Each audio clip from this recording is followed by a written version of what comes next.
real pleasure for me to be here for the first time in person with our NAFTA Council.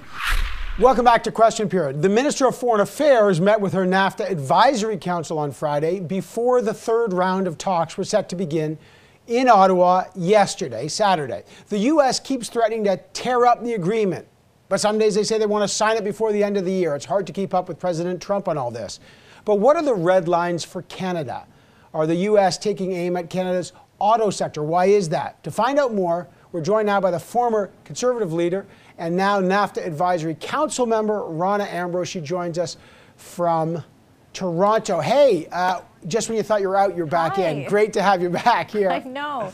I miss you guys. Well, we miss having you here, but you're back here on this advisory council. You met with the Minister of Foreign Affairs on Friday morning with the rest of the council. What is the key strategy going into this round of negotiation?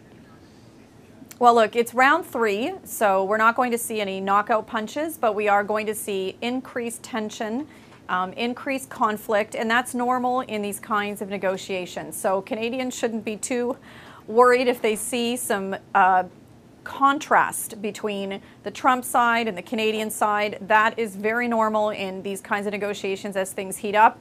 And look, you have to remember, I mean, this is a free trade negotiation, but we're sitting across the table from someone who isn't necessarily talking free trade. They're talking about America first. They're talking in a very protectionist way about the American economy. They're talking about almost in language of economic nationalism. And they're putting forward ideas like you talked about, you mentioned the content in auto parts. They don't just want more parts being made in North America, in North American manufacturing. They want more parts being made in the United States. And they're not saying everybody's going to get their fair share and we're going to distribute that amongst the 3 countries. They're saying we want more for America than we do for any of the other 2 countries. So how does Canada deal with that? If you're dealing with economic nationalism, if it's not free trade the way we understand it, how does Canada plan to deal with that? Well, I think you have to hold your ground. You've got to hold your ground. The agreement exists today. It's signed, it's there, it's a good agreement for Canada, but I think we can't be too naive to think that this is going to go really easily and will be wrapped up really quickly and that the Americans are going to be easy to deal with because they've got a Trump agenda, which is America first, and the starting point is we don't like NAFTA and we think it's not working. That's a pretty tough place to start from. You said this is long, there's more tension, this is only round 3. Can this be wrapped up by the end of the year?